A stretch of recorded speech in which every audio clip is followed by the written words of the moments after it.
as well and be able to send it out, so you can send out a link, and I'll have it on the YouTube channel, so that anybody can get to that link and view it. Thank you, Clint. Bet. Looks like we got Byron on now as well. Hey, Byron. We'll still give it one more minute and then we'll get started here, Jack. It just got a few people still coming in here at this point. Yeah, no problem at all. My audio working now? Yeah, we can hear you. There it is. Good.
All right, Jack, we're going to go ahead and start it. I appreciate everybody being here today. I apologize again. I know this conflicted with USA's conference today. It's one of the things we wanted to make sure we get out to our membership, and this year has been a little bit unique in our renewal. So I appreciate your patience with us going forward. But just make sure, want to make sure everybody has the opportunity later on. We will record this meeting, so I have the details recorded. We'll also be glad to send out any of the information in paper form for you to be able to use and share with your board members. So if you have any questions, don't hesitate there. We will also use the chat feature for those of you that haven't been in one of these meetings before. Sometimes we do need to take a vote, especially for some of the items that are on our agenda. For that, we use the chat feature. We do record those. It makes it easier for us to keep a written record on those. So if you haven't used the chat feature on Zoom, you may try to open that part up. It's down at the bottom of your screen. I just want to make sure everybody has access if need be. So that being said, I think we've called the meeting to order. Jack, are we ready? We are ready, sir. All right. So as far as updates, I'm just going to leave mine really short. If you would please also, one of the things that we do going forward, when you type in the chat, if you would identify yourself or who you represent, which district you represent, that helps, especially when we're talking such a large group. And I'll just turn it right over. Let's go ahead. Great. Thank you, Clint. So first on the agenda, actually, looks like we have a quorum. We've established everything via the chat. So I'll turn it back to you for a quick chairperson's report. Then we'll jump into some other matters. All right. So if you guys are new to KERMP, or if you've been here a while, we just kind of review a couple items just to show you the benefit of KERMP to your district. One of the things that we've found over time with KERMP is it's more beneficial than just a straight insurance company. There are lots of things as a group that we provide that has turned out to be pretty beneficial for school districts. And our original goal of providing a better product at a better price for schools, K-12 schools in Kansas, has really been working out well for us.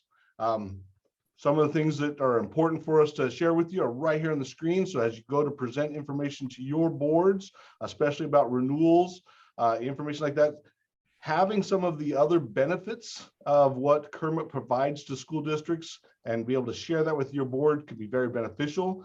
I do want to remind everybody, including today, we'll have an election part for the board, and each member does get a vote. So as members, you do vote on who are the representatives of KERMP, the board for KERMP. we one of the reasons we are a little delayed in the renewal is that competitive pricing. Basically because they spent some time out shopping this with a lot of other carriers, and that is one of the biggest benefits as a group, is that we can get into that competitive pricing and we can look at some of the configurations to help save us. Also, all of our information 100% transparent. We do have a surplus that now that we have a legal team that's been hired by KERMP that will be working on some additions to our plans moving forward, including returning some of that surplus to members as we go forward. So we're looking at those kinds of things. And just one of the benefits I dealt with just even this week was kind of the risk management resources, the information provided on how we can share with our members to better improve your safety and considerations for your staff and your district. Just benefits us as an insurance as we go forward.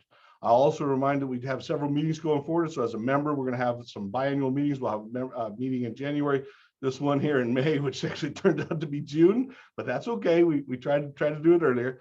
And we have a tremendous amount of strategic partners that really come together to provide quality service and a great product, a very competitive product if you look out on the market. All right, so Jack, I'll turn it back over to you. Oh, I forgot, sorry. Nope, you're good. Minutes. Thank you, Clint. Yeah, so hopefully you had an opportunity in your packet to review the minutes. Does anybody have any questions or concerns about the minutes from the January 27th meeting? I know that was quite a while ago. I believe at that time we were still dealing with Omicron outbreak. So. If not, I would take a motion to approve the minutes from January 27th of 2022. Motion to approve by Marty. Do I have a second? A second by Jim. So again, this is where we take our vote via the chat. So if you would please, in the chat, identify your district and whether you approve the minutes from the January 27th of 2022. Thank you.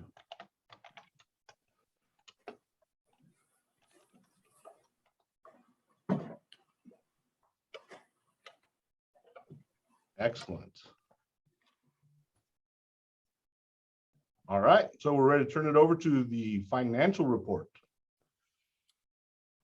Great. Good morning, everybody. My name is, Diana Duncan Vasquez with Artex Risk Financial Solutions. And as you saw on that chart that Clint just showed, we're one of the partners for the pool, and we take care of all the treasury services. We're going to be taking a look at March 31st, 2022 of the statement of net position. If we can go ahead and go to the next slide. Thank you. Taking a look at total assets for the pool at the end of March, it was $6,373,000. Good part of that is comprised of cash of $5.3 million. And then you'll see an excess insurance receivable on the books for about $1 million. Liabilities for the pool at the end of March, $2.5 million. Part of that is the known case reserves of 1.3. And then we also have the reserve for incurred but not reported losses of 1 million. And then with the year end approaching for the pool, we'll get a new actuary study at the end of June 30th that we will use for the year end financial reporting. So total liabilities for the pool, 2.5. Taking a look at net positions, it's 3.8 for the pool, and you will see the net position by year for the loss fund, how the loss fund by year is playing out. So kind of going back to what Clint was saying earlier, at some point there'll be a return of some monies to the members. And so like if you're looking at fiscal year 15-16, that's $246,706. And at some point that will be eligible to be returned back to the members that participated in that year. And you can see then by the different years how each of the net position is playing out. I do want to note that the disappearing deductible for fiscal year 2021, you'll see that's in a deficit position. That will be being covered by fiscal year 19, 20, and 21, 22. That was just approved by the board back at the end of March as well. So total liability is a net position of 6.3. Any questions on that one? And if not, we're going to go to the statement of revenues and expenses, which is on your next page of your book. And I apologize for my voice. I am still getting over being sick. So sometimes it comes and goes and I never know when that's going to happen. Total revenues for the pool, 18 million compared to a budget of 18.4. So running right on target with what was budgeted for the year. Turned around, we've brought in a lot of the premium contributions of the 11.3 and turned around and gave it to the excess insurance carriers, 11.3. And then looking at the loss expenses, net loss expense of 3.5, that is your claims expense right there. And we always go ahead and budget that we're going to hit the total of the loss fund contribution of 3.6. Right now we're running at 3.5. So we're right there where that loss fund piece is at. Total cost of broker and pool management fees, 2.2 up against a budget of 2.3. We'll be hitting right at budget as we pay that last quarter of claims processing fee for Gallagher Bassett. And then operating expenses were at 184 compared to a budget of 213, running very favorable with legal services so far for this year at only being 2.8 up against a budget of 30,000. So that leaves the total expenses of 17.3. So right now the net position for the 9 months, 1.1. Started the year at the beginning of 2.7, you add the 1.1, and that gives us our net position ending at 3.8. Any questions on the financials? No, thank you, Diana. My only comment would be, keep continuing the full transparency and the way that this pool is set up, as Clint has mentioned. It's designed to pay catastrophic claims. It's designed to be competitive. And as you can see denoted here, it's designed to build up equity for you all as members into a program rather than give dollars to an insurance company and never see those back. So we're in a really strong financial position for the pool and look forward to future years of growth. So thank you for the detailed report, Diana. And then You're welcome. We did get a question in the chat, and that probably goes to Jack and Byron and Charlie, but it really is a consideration. And for new members are not used to a pool. The question is, what size, with the size of our pool, what is considered a healthy position? And I know you all have pool management experience across the country. So Sure. maybe you can share. Yeah. I'll let Byron jump in on that one. Yeah, so it's a great question. No two pools are the same. I will say, for a pool of our size and considering the lines of coverage that we're self-insuring, we're in a pretty good spot. One of the things that is important to note, we'll highlight when we go through the coverage portion and kind of the structure of the program, is because we buy aggregate stop loss and because we take some of the corridor deductibles that we do, really our liabilities are fairly capped. So the way that the program is set up in our case, some of which is strategic on our part and what the board has wanted to do, some of which is just required by Kansas law for how pools are set up, where because we buy a lot of stop loss, we cap our liabilities. So really almost anything you see as net position that's ending net position is really just gravy for the pool. So we always try to look at that number as, hey, if we were all buying standalone insurance, through, I don't know, an EMC or a Wright Specialty or whoever, pick a, Travelers, whoever you want to pick it from.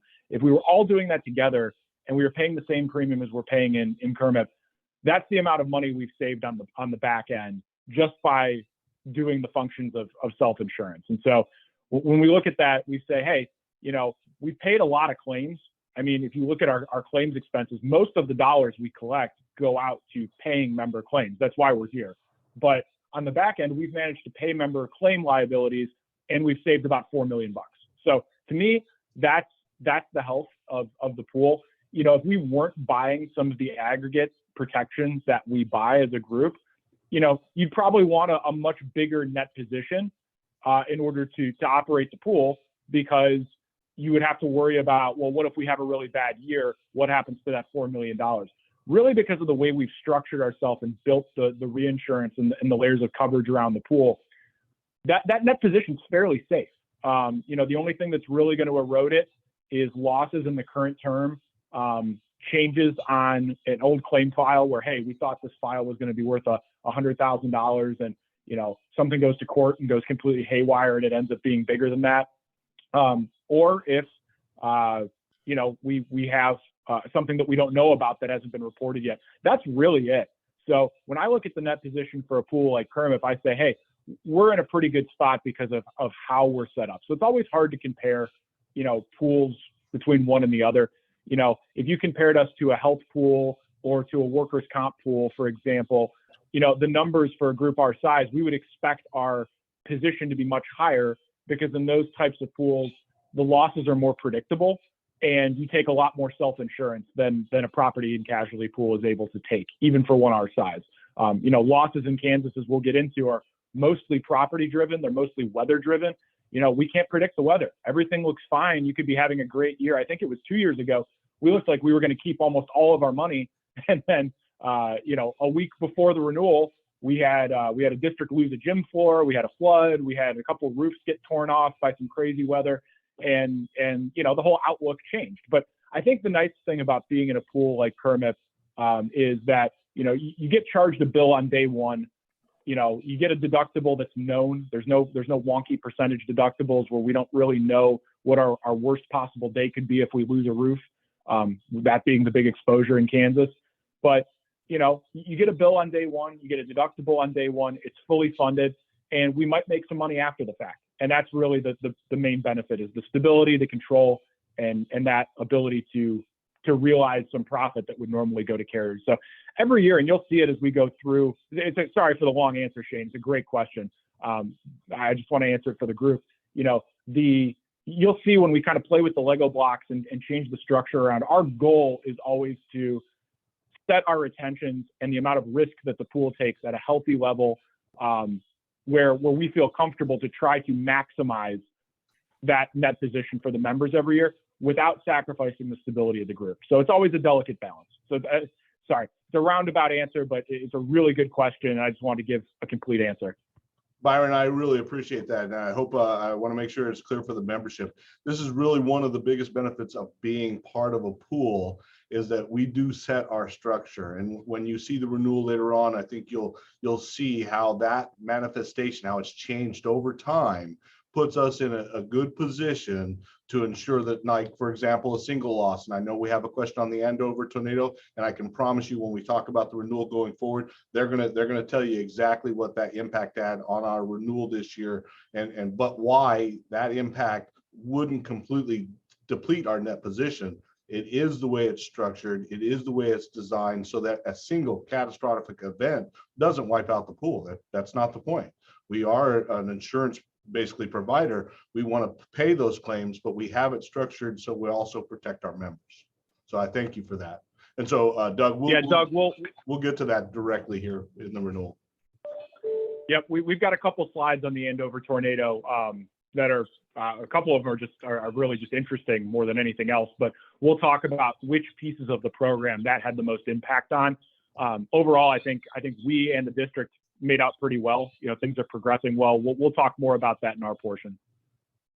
Okay. All right, Jack, here we go. Board elections.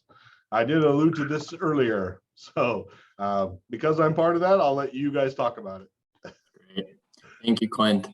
So every year, as Clint mentioned, members do have the opportunity to run for a board position as it relates to leadership within the cooperative.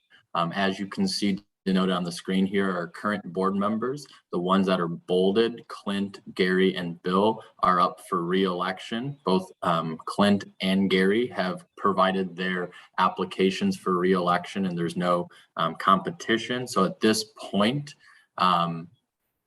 we would elect to renew Clint's term as well as Gary's term.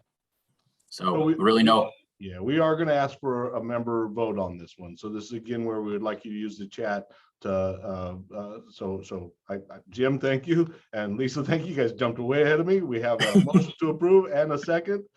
So then we would just ask everybody to vote whether to approve the current selection of KERMP board for the election. Thank you.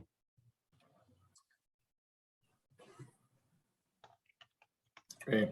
And thank you to our current board of directors for your leadership in direction, as a lot of the moving parts and renewals obviously have become very challenging with claims. But again, thank you to the board and the leadership they provide. Yeah, and thank you for your time. Despite the exorbitant pay and benefits that come with that very prestigious position, it's very sought after. So no, I'm just kidding. Our board, they give a lot of their time, and we know everybody, especially this time of year, is so busy with everything that goes into running a school district. So we appreciate their time. So thank you. Great. All right, let's get into the meat of this today. Administrator's report. Perfect. So on the screen, just want to display a brief team chart. Running this program for brokerage and administration, you have Byron Given, Jack Kirkab, myself, Charlie Hare on the phone, as well as Kate Reens behind the scenes as a part of Gallagher and risk program administrators that runs the KERMP program. When we expand, I want to pass it over to Byron and Charlie to talk a little bit more about the history of the program, where we got and where we are today. For those. Thanks, Jack. Yeah, this is more for some of our newer members. We've talked about this before, but we had this idea in 2014. We had heard rumblings that there were some funding issues going on in the state of Kansas for schools, and that there might be an opportunity to kind of rethink the way that school districts buy insurance in the state of Kansas. And so we worked really hard. There was a lot of legwork over the course of a year. We got about 30 interested districts. Of course, as with that, what happens with anything, boards of education and administrators want to say, well, what is it? And what does it cost? And we say, well, it only is a thing if you decide you want to do it. And so, of 30 or 40 interested people that filled out apps, we got 10 people to take the jump and convince their boards that this was a good thing. We started on June 29th, well, July 1st, but we got approved 2 days by the 2 days before the renewal by the Department of Insurance in Kansas. I'm not entirely sure, looking back, what we would have done if we hadn't got approved, but they certainly made us bite our nails on that for several months while they were reviewing our very lengthy application. And then you can kind of see what's happened since then. There was slow and steady growth for a number of years. And then really what's made this thing take off, I think, in the last couple of years has been our strategic partnership with KASB, being endorsed by Kansas Board Solutions. Rod Spangler and his team has really enabled us to partner with some agents that we didn't partner with, to bring some new districts into the fold that hadn't previously looked at the pool. And we've just continued to grow. In the last, year and a half, 2 years, we've started adding a few community colleges selectively to the program. We are the educational risk management pool for all publicly funded educational entities in Kansas. So while most of our membership is traditional K through 12 schools, we've got a few service centers, we've got a few community colleges in the group. And as we continue to expand with good members that on average contribute more than they take out in claims, it just expands the benefits financially for the group, for everybody. And so that's what we're going to continue to try to do, is to continue to try to grow the pool with good members and to try to, again, expand the benefits of this group to more public entities in Kansas. Absolutely. Thanks, Byron. And I think what's important as we talk about that growth is just to always show you all where we are as it relates to that membership update and adding good, strong members, not being a market for adverse selection for insureds that may be, having a lot of claims in their situation. Our job is to protect the group as a whole so that you can have strong, stable renewals now and into the future. So hopefully next year we'll have to do the membership list on 2 pages, but overall phenomenal. When we look at, I think one of the cool things looking at that list too, Jack, if you flip back to it, I mean, there's a lot of, it's a busy list, but we've got big districts, we've got big suburban Wichita, Kansas City area districts. We've got, districts as big as Topeka in here, down to small little service centers, districts that maybe, in certain years don't even have 100 kids of total enrollment. So really, it's a program that's a great fit for the vast majority of public school and associated entities in the state. It really is a good fit for a lot of different types. We hear that when we're out on the street talking to prospective members of, well, what's the right size? Is my district too big? Is my district too small? Most districts, most community colleges, most service centers are going to be a great fit for this type of program, to be honest. The benefits that KERMP brings can be a benefit to a lot of different types and sizes of public school type organizations in Kansas. Absolutely. So when we talk about the size of KERMP, it's important to do a statistical review from the actual exposures that we have within our cooperative, right? So when we compare our statistical information from last year to this year, you'll see that we've increased our total insurable value, so our actual buildings, by almost $500 million at a tune of 7.6%. And we'll talk a little bit more about why we're seeing increases as it relates to values, what's going on in the marketplace. But as a traditional factor, we will trend values each and every year for our clients to keep up with inflation and to make sure that we have a positive trend as it relates to the cost of our values in the event that we were to have a loss and have to replace a roof, a building, a complete building, etc. So overall, student count remained relatively stable as well as vehicles, but the big thing to denote is we are over a 7.6% increase in exposures, so insuring more this year than we insured last. We jump into the net position briefly. Diana had covered it, Clint had covered, and this is the piece of building up equity into that program. And so when we started and we looked at the financials, as of 3/31/22, here's our starting net position. In addition to the growth that we had incurred in the given term, plus those numbers together equals our total net position of a smidge under $4 million, which is absolutely phenomenal. And as Byron said, the really only thing that makes a delta on these are your incurred but not reported claims, or more claims that occur in a given period. So overall, the pool is in a very, very strong financial position. As always, what we want to do in January and in May, now June, is provide you all a detailed overview of what's going on in the insurance marketplace. What are the factors that Byron and Charlie and your local agents and I are dealing with every single day? And really, the market now is more of the same of what we've seen, but it has some other factors in which we'll cover in a few minutes. But to start, I know there were some questions as it relates to the Andover tornado. So we wanted to provide you all some brief visuals as it relates to the recent tornado. So you can see there's Prairie Creek Elementary School in the background, more pictures of the destruction of this tornado that happened just over a month ago. And you can see the path of this destruction. Just below was the actual town of Andover, and just north being Wichita. So if that tornado moved, up or down, we could have been looking at a very different situation as it relates to this tornado. Jack, let me chime in here real quick. So that picture, that first photo side by side, that's actually Sunshine Elementary. It's not Prairie Creek. Prairie Creek's right behind it. And then just to the north of that was Andover High. So there was very minimal damage sustained to outdoor property at Andover High. That building on the right, though, in that first picture, Jack, if you could go back 2 clicks, that's the YMCA across the street. There is a video online if you want to see it. Andover USD 385 did put it out for everybody to see, but you can see the eye of the tornado literally go through the parking lot. Just outside of the eye of the tornado is what hit the actual district itself. Unfortunately, that eye of the tornado crossed the street, and that was the YMCA. That YMCA is a total loss.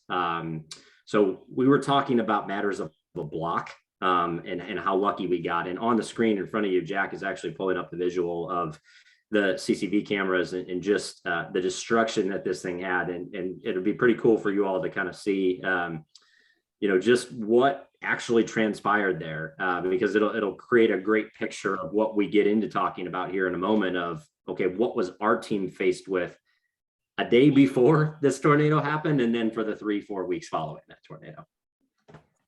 Yeah. So And I'd watch that car on the screen in front of you because that thing gets picked up and launched here in a second. We've watched this video a few times, if everyone, there you go. Just absolutely terrifying. This is some really, really crazy footage. Reminds me of the movie Twister. But as we continue to look, I want to show you all just one portion of this video. So this is a portion of the school that gets really damaged. And you can see just in a moment of seconds, right? Glass being blown out, issues internally. So really just substantial damage to the school to the tune of $10 million thus far. So when we look at this and what's going on with this claim, on the screen here, you will see pictures that were taken by the district moments after that storm had occurred and the damage to the district. On the left, you'll actually see the cleanup and the repairs that are being done to date from our claims management teams that have been on site the day after the storm had occurred. So you can see there's already been substantial cleanup. And again, here's that one portion of the video in which you just saw and what the school looks like at this current juncture. So as we work with our building consultants to get the school back up and running, there's a really great feature that we would be working with all of you in the event that you were to have a similar situation where there's actually a 3D and aerial view of the entire school so that we can watch real-time updates as to what is being repaired within the school and actually do live look-throughs to see how that actual damaged property is being completed. So you can see this is that one lunchroom cafeteria from that video that was damaged. You can go all the way throughout the district. So for those of you who want a live look into what actually it looks like when you do experience a catastrophic claim, we have a ton of sophisticated information to help manage this claim process so that, again, we can get back up and running in an appropriate amount of time. So overall, we wanted as a team to provide you all a brief update on this tornado. So as we had mentioned, it occurred just past a month ago. So there's been quite a bit of work to be done, right? The HVAC systems are all back up and operational. Of the 52 pumps, it seems like 9 had damage. The others are being continue to be evaluated. Roofs are starting to be repaired, right? Floors, we're starting to get replacement contracts for new materials. Landscaping, trying to clean up the outside as well as really starting to work on the exterior stucco of the buildings. And overall, all signs are pointing to the school being back up in session for next school year. The only things that could provide an obstacle would be cost of materials, supply chain delays that we're dealing with in this current economy. And we'll talk a little bit more about what these effects are that we're deeming the hard market 2.0. But overall, the claim process is moving very smoothly. And I'll turn it to Charlie to give a few comments directly from Andover. Yeah, there's not a whole lot to say outside of it was a horrific event. I know our team was in communication with Jeremy that evening. Saturday, we were on the phone pretty much all day. But it doesn't go unrecognized what the staff has had to go through. And I think there needs to be a heck of a shout out to Jeremy and the entire Andover USD 385 team. A lot of what you are seeing on the screen that Jack is talking about doesn't happen with their quick action involvement, communication to our team, communication with God only knows how many third parties. I mean, there's 3 of us. There's 4 people over at Gallagher Bassett. There's an independent adjuster and his team. There's consultants on our side of the house that are reviewing this at a higher level that I'm sure Jeremy hasn't even talked to. But what the goal would be obviously to get them back in the classroom at the start of next school year. Supply chain issues may throw a wrinkle into that, but we're going to be darn near close. And I have to say thank you to not only the entire KERMP team, the board who advanced probably close to $1 million. Within a matter of a week to Andover. I know we're working on advancements of somewhere upwards of $5-ish million more that should come in the door any day now, hopefully. But, to everybody involved, and particularly the folks over at Andover, thank you, because your efforts have made this group Renewal possible in the time frame of what you got done. But more importantly, it just goes to show, I think, what communication between a member and all of the third parties that surround the KERMP program can really do in a time of crisis and a time of need. And that's what we're here to do, right? This program is to be the avenue and the resource that puts lives back together. And fortunately, this goes without saying, but the most important thing was that in our understanding, nobody at the actual district from a staff or student perspective was injured. And that's obviously most important. We can always rebuild a building, but dealing with a life is obviously much more of a problematic situation. So all things considered, I would say this is moving in the right direction. My communications with Jeremy, and she can refute me in the chat if she'd like, but my understanding is that everything's moving along as it should be. And if anybody has any further questions about this, please don't hesitate to reach out to myself, Jeremy, and the rest of the team. It's important that you all know that you are obviously coming to the aid of Andover this year, but it's going to be another district in next year, and it's going to be a district after that the following year. It's Kansas, and this stuff's going to happen. Great. Thank you, Charlie. Well said. And on that same vein, I mean, we talk about all the catastrophic storms that have been occurring nationally, right? That's really drive the hard market. These catastrophic storms where carriers aren't collecting enough premium dollars to pay for those catastrophic losses. And we've seen increase in losses year over year. So more of the same. The big factor in which we've mentioned on a few occasions that our carrier partners are pushing on us this year is really a proper valuation of buildings. And one of the major benefits of KERMP is we actually will conduct a rolling appraisal for your district when you join in, become a member, so that you can have an accurate representation on your values. As what we've identified is most districts that come into KERMP are traditionally 25 to 30% undervalued as it relates to the cost of their buildings. So again, a major benefit to what we see to the value resources that are brought to KERMP. And Jack, I think it's important to point out there that that is one of the contributors to the increase in our TIV, is that we now have some really accurate data on the value of the properties covered by this organization, and that did contribute to that $500 million increase.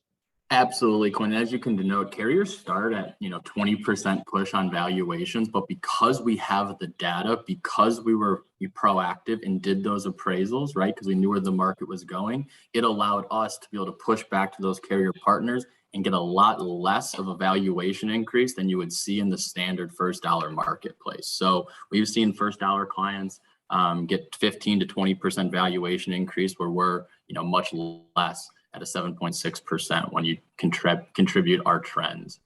So when you look at these storms graphically, this has been updated. You've seen this slide before, but it's been recently updated to really show a graphical depiction of the most recent 2020 and 2021 storm years, comparatively the average, which is the black line denoted below. So you can see, again, those frequent weather patterns and those catastrophic storms that we're seeing, they're just happening much more frequent than they've happened before, really because of a lot of things that we see with weather patterns. And now when you look at storms on a graphical basis, right, those big exposures that you all have in Kansas is in fact your wind, your tornadoes, your straight line winds, your hail, right? And that's severe convective storm. And on this graph, you can see that there's been a substantial increase in that specific exposure nationally over the last 10 years. And it's a constant uptick, which is obviously what drives the losses within KERMP.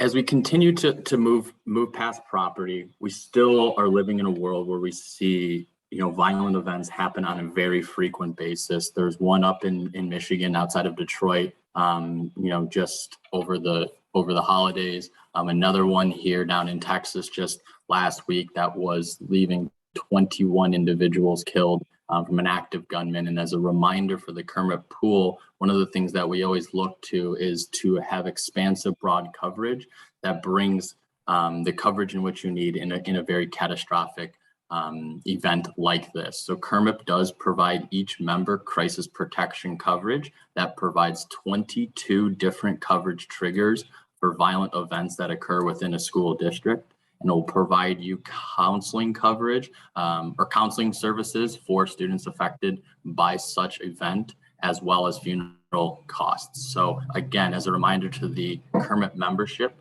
despite a world that continues to become more scary, right? We have coverage to protect districts in the event that you were to incur a claim like this. Casualty, really more of the same, guys. Sexual abuse is the absolute #1 concern within school districts. For underwriters, they're looking now at more of underwriting scrutiny, trying to underwrite to a profit rather than banking on interest earned income to earn a profit before paying out claims. We've seen an intick or a decrease in COVID-related matters, but there's still pretty big fear of an unknown component from the underwriters as it relates to how can increasing claims on workplace violence, wrongful termination, sexual harassment continue to increase at a world post-pandemic. And pollution liability is a new line of coverage that we're talking to the membership about today. It's a catastrophic line of coverage that we currently see being a loss leader for a lot of our other programs that we run around the country, where we're really seeing loss ratios between 100 and 200% when a claim occurs on pollution. It's not a couple hundred and not a couple $1,000s, right? We're looking at a couple $100 to $1 million in potential loss. So one of the things that we've done this year is explore a pollution policy on behalf of the entire KERMP program. Currently, we have select districts that have purchased their individual pollution policy outside of KERMP. And here's an email that we had received just last week from another school district in KERMP that had a pollution loss. As you can see, they had a chemical spill of solid sodium that had to have cleanup services and emergency services called. Unfortunately, this district was one that bought a standalone pollution policy. So I'm going to turn it over to Byron to speak a little bit more about the benefits of pollution and what this brings to your district. Yeah, thanks, Jack. I think, we get a ton of questions from pool members about, hey, can we do this? We're thinking about having a special end of the year event. Can we do that? Is this covered? Is that covered? It's almost easier to talk about what's not covered in KERMP than what is. All of our coverage is written on a very broad form, whether it's through our memorandum of coverage or for some of the individual policies we place as ancillary lines. All the coverage is very broad. It's easier to talk about, well, what's really not insured that's realistic exposure. And pollution's one of those things. This is a coverage that a lot of our pools end up adding because it's relatively inexpensive, but it can certainly be used. And so basically what it is, as Jack alluded to, is if you buy a standard insurance policy from a traditional carrier, there are exposures for pollution type events that are not covered. So what does that exposure look like for a school district? What's the worst case scenario? Chemical spill in a classroom. My wife's a teacher. I can't tell you, when we moved her into her first ever classroom, she was teaching science and math. We open up the science cabinet and there's bottles and there's containers in there that look like they're from the 1970s that aren't labeled. And one of them's leaking onto the floor and there's a funny smell. We don't know what that is. I don't know if I should touch that. I don't know if I can just pick it up and throw it in the trash, or if we should have like a real professional come in and look at that to clean it up. So that's one thing. A lot of districts have fuel tanks for their buses. If those are above ground tanks and they spill, it covers that exposure as well. The other big one is mold. I've got a group in Pennsylvania, I say a group, a pool like KERMP, a little bit smaller group that used this coverage to the tune of about $4 million in mold claims, black mold. They had unusual weather patterns back in, I think it was 2019 during the summer. There was 4 districts that uncovered significant black mold in areas of school buildings where people just hadn't been visiting over the summer. The temperature was high, the humidity was high, and mold just grew all over the place. And so the remediation expenses for all those things and the liability, if somebody gets injured or sick as a result of one of those things, is not covered on a traditional insurance policy. So the board made the decision this year to add this coverage to the KERMP program. It had minimal impact in cost. It's a catastrophic coverage. We don't anticipate, hopefully, having a pollution event every year. So it's really for rare but events that we've seen that can happen. And it's just another way to broaden the coverage for the KERMP program, because we've now seen in Kansas that we've had a couple of districts that have had to use the coverage. And so we think this is just another way to round out KERMP's offering to the members at minimal cost and impact in terms of what everybody pays. Byron will tell you, because he actually insures the middle school district that I grew up going to, but this had to be 10 or 12 years ago. They had a mercury thermometer spill, and the janitor cleaned it up with a mop and used that mop all around the rest of the school. Kids are getting sick left and right. They can't figure it out. So they start ripping back walls. Well, they come to find out that it was a result of quote unquote mercury poisoning. But when they ripped back the walls, they also found mold. So that resulted in somewhere around a $6 million claim. Byron's boss will tell you that story because he was involved with it. But it's you can't make this stuff up. It's the one thing you just never expect is going to happen, and it ends up happening. So for the amount of minimal impact and the minimal charge that this is going to be passed through to every single member, it is absolutely something, as Byron mentioned, that is a very good round out of the program. Absolutely. So when we continue on the state of the marketplace, we'll look school board legal. It's really become more of the same, right? This is one of the items that was of concern coming off COVID because a lot of the IEPs and failure to educate matters. But really, we've started to see school board legal start to level off. Auto liability, distracted driving, despite there being so much road on, or so much space on the roads in Kansas, we still see an immense amount of fender benders that are occurring, an immense amount of bus accidents that are occurring in our driveways, in our schools. So when we actually talk about the structure of KERMP and putting dollars aside in a variable loss fund, if we can prevent our bus drivers from having small accidents within the parking lot of the district, we're going to have more dollars to distribute back to you as a form of surplus in future years. So as always, right, these things are really distracting when you're driving. So we've seen a continued increase in claims frequency despite pandemic levels and being less cars on the road. Now here's the big one. And Jack, he lives in Chicago. So when he says a lot of space on the roads in Kansas, he clearly hasn't driven 35 south from Emporia to Wichita. So just give him a break when he says that. Yeah, I'm one of the guys in Chicago here that puts a chair out on the block to block my winter parking space. But here's the real big one. And guys, this has been, something that we've been communicating now going on almost 24 months to the group. And cyber liability has become one of the absolute most challenging lines of coverage for public sector business. The marketplace for public sector has all but collapsed. There are, when I say carriers to write it, maybe 2, maybe 3. And when we talk about the competitive nature of their terms and are they providing full and restricted coverage, that window dwindles even less, right? And so we're continually seeing challenges as it relates to obtaining the capacity in which you need for the limits to be deployed in the event that you have a catastrophic claim. And so insurance carriers, they're not as worried about your small $50,000 claim here or there, right? It's not a frequency component, but it's a catastrophic component, right? And we have had members recently within KERMP in this given policy period that have had a substantial loss as it relates to ransomware and malware in their systems to the tune of over $500,000, right? So this is something that can absolutely occur within your districts, which is why carriers are insisting in putting pre-loss requirements in place to prevent these claims from occurring.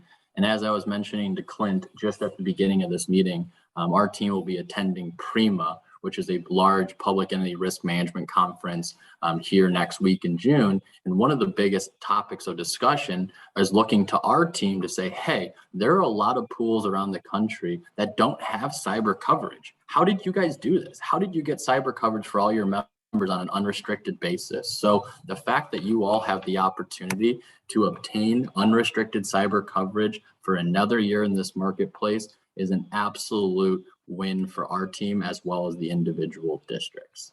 So as a brief reminder for you all, and again, you've seen this slide before, insurance companies are requiring insureds to have pre-loss mitigations in place to actually have that full unrestricted coverage, right?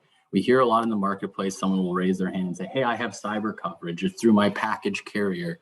And oftentimes, that doesn't mean that you have cyber coverage, right? You have a small endorsement that's not covering what you would need in the event that you had a loss. So overall, on the screen, you will see the large pre-loss requirements needed by each district in order to receive that unrestricted cyber coverage come July 1st of 2022. I think it's, for comparison purposes, important to kind of give you all a real life example. There are 3 entities right now that are seeking KERMP quotes. And one of the main reasons for all 3 of them coming to us is they were EMC clients. They had a quote unquote cyber deception policy that slapped $1 million number right on the top of the page. And when they had a claim, it basically went uncovered because cyber isn't about that sexy number on the page. It's about the numbers behind the scenes, the supplements, the access to resources from a forensic perspective, system mitigations, legal, because there's a lot of legal ramifications when it comes to cyber because it's the federal intranet, so to speak. We've seen a lot of that movement. So when you also look at the pricing, you say, okay, well, yeah, it's expensive, right? I mean, cyber has become very expensive, but we'll show you in a couple of slides what the percentage increase is going to be on this. I can tell you right now, there is a district that we've been talking to the size of Hayesville. I'm going to use Hayesville as an example. And their cyber premium tripled this year.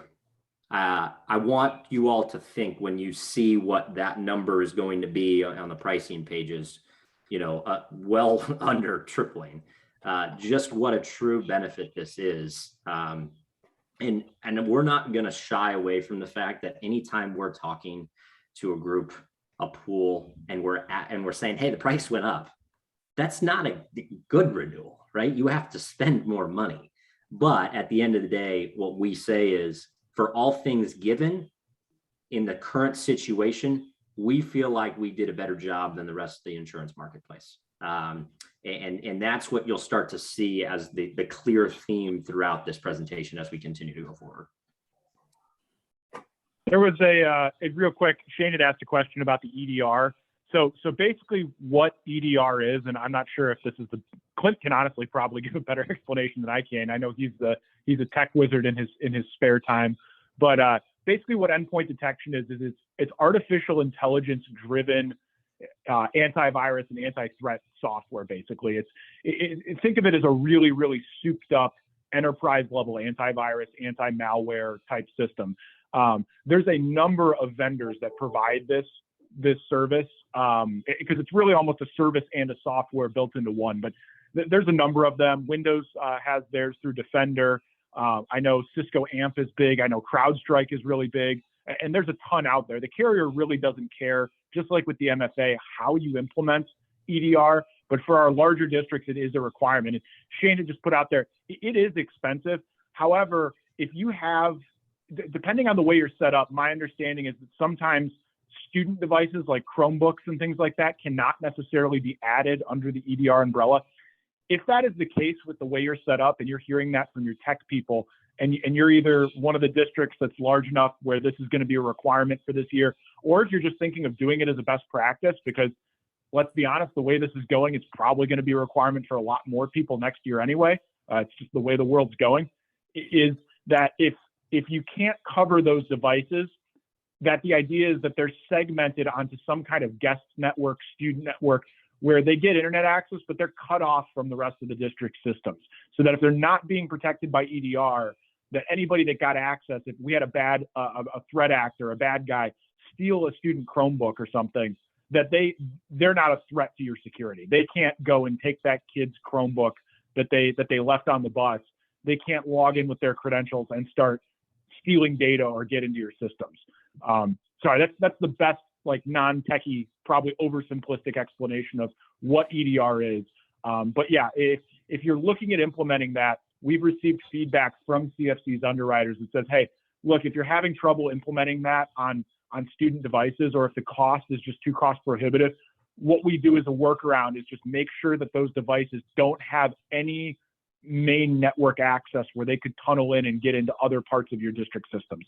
If they just have access to basic student stuff like email and internet, that's fine. We can do that, but they got to just stay at that level of access. So if anybody has additional questions about that, we're happy to answer them. But you know, if you get questions from your tech people, or if you've got questions about EDR or any of the cyber stuff, just let us know. We're happy to schedule time to talk to you one-on-one, talk to your tech directors. We've been doing a lot of that over the last 5 months with a lot of KERMP members as we prepare for kind of this brave new world that we're living in with cyber insurance and some of these requirements. Absolutely.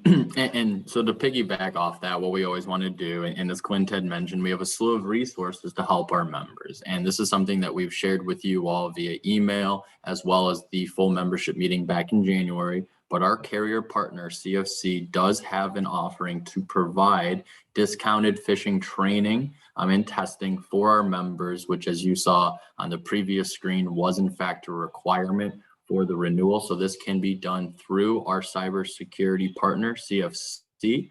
If in fact you want to utilize a different vendor for the services or do it in-house within the district, that is in fact okay. However, again, remember that this is a subjectivity to bind coverage for July 1st, 2022. You can see how to register utilizing the information below. And again, this is all information that you all have seen before and have been sent. So when we look at how to actually notify a cyber claim, and again, we've had members within KERMP that have had to go through and experience this over the last year, and it again is a catastrophic claim. I think the statement from a few of those districts is, I'd rather have all my buildings burned down than have to deal with one cyber claim. It's absolutely time consuming, and it's something that no one wants to go through. So as we look at reporting claims, it's important that each of you download the CFC cyber application, as you can actually get pinged alerts on cybersecurity. You can get notifications on an open RDP port that you may have within your district, but it also is a binding requirement for each policy holder. And it's a simple process. You just type in, CFC application into your Google store, your Android store, your Apple store, and download that app, and then register utilizing your individual cyber certificate policy. Many of you may have already done this, but again, this will be a binding subjectivity for July 1 of 2022. So an overall recap, again, KERMP provides a individually underwritten policy. So again, looking at your controls and your exposures individually, it's rated off operating revenues within a district. And again, we've negotiated so each of you have the opportunity to have full unrestricted cyber coverage, having no sublimits throughout your policy or no co-insurance. So again, in order to actually obtain that unrestricted coverage, you need to download the application, register, and then meet the subjectivities in which our team has communicated via email over the last 6 months. So thank you to you all for the tireless work that you've done with your tech teams. I know, but as Byron mentioned, we've had hundreds of calls with districts for the last 6 months. So, just keeping you all aware of what we're seeing in the marketplace, as this is the fastest moving line of business that we see in our jobs on a daily basis. We've gotten a question of who all needs to download the app. Truth be told, I don't think there's necessarily a restriction or limits on it. Just once it's registered in the app with the individual policy information, it kicks that information back to CFC. So there are some districts that we said, hey, at a minimum, the IT director. There's not an IT director, who's the KERMP contact? Some districts have said we'll just do multiple. But that's important. That app is very important, because think about this, and I'll give the example of what happened in the particular claim, the big one that has happened in KERMP this year. When the whole system gets taken and you call in, to say, hey, I've got this claim going on. Well, their communication is not all done via phone. It is done at some aspect of the intranet. Well, when your intranet is down and you can't access email, they're emailing you because that's all they have on file. So the app is a great way to get around all that, because then you're chatting through the app. It's not connected to the school network. You're also then, it's a direct link via the phone number and the IP address on the phone for them to be able to contact you. So it is the easiest way to do it. It's the quickest way to get the notification to CFC. It's the quickest way for them to get back in touch with you, but it's also seamless. And I know particularly me, who likes to have one page on the iPhone and create, 19 different folders and know where everything is. It is an extra app on the phone. We apologize for that. But in the time of crisis, you're going to appreciate the fact that you have it. And Larry, to your point, we will include that information with the slides, and all districts will get this email with the recording and the information. Perfect. Byron, I'll pass it to you to start a little bit more about hard market 2.0. Yeah, thanks, Jack. Yeah, we've coined it kind of hard market 2.0 because, the reasons that the insurance market kind of, for lack of a better term, it just sucks. I mean, it's really been bad for three or 4 years now, but the reasons why it's bad have changed. So, if you looked at why, really, why did a bunch of insurers leave the state of Kansas a couple of years ago for schools? Why has KERMP had to raise prices the last couple of years? Why has it been harder? Why have we had to do a ton of due diligence shopping our coverage in the last few years? The answer the last 3 years was really mostly because the entire marketplace was underpriced. The insurers, if you remember that slide Jack put up about the losses, if you looked at the average, it really started ticking up in 2016. And around 2019, 2020, insurers and reinsurers realized, hey, we weren't collecting enough money. Like we're not, the property market's terrible. We're totally underwater. We need to fix this. What's going on now is macroeconomic effects from inflation. The insurance market has actually stabilized to a degree. Rates are still going up, but it's not like it's been the last couple of years. But the issue now is not, hey, the insurance company didn't accurately measure the chances of Andover taking a tornado or Clinton having baseball-sized hail hit one of his roofs. They're saying when that does happen, what's it actually going to cost to replace? Because if any of you have done any bonds recently, if you've done construction, if you took your ESSER money and tried to, upgrade a gym, build a new facility, renovate a school, you know, because what we're seeing with a lot of our clients doing those projects is they're coming back and the bids that they're getting are totally out of whack with what they thought the budget was going to be 6 to 8 months ago. And this is really why. It's all over the front page news every day. You can't miss it. CPI is up 8.5%, but really the things for hard materials and construction are even worse. There's a vehicle shortage. If you want a vehicle right now, you order it today, you're still going to get it in like 3 months, and you're going to pay over sticker, most likely to get a new car, a new vehicle, new bus. Construction materials, you can see the numbers there. Really across the board, construction materials are really, really hard to get, especially roofing materials right now. And labor costs are up as well. And when Amazon is applying a 5% inflation surcharge, it's a big deal because Amazon, they're the big gorilla in the room, the 10,000-pound gorilla. So when Amazon comes out and says to its marketplace vendors, hey, we've got to put a 5% surcharge on, inflation is bad.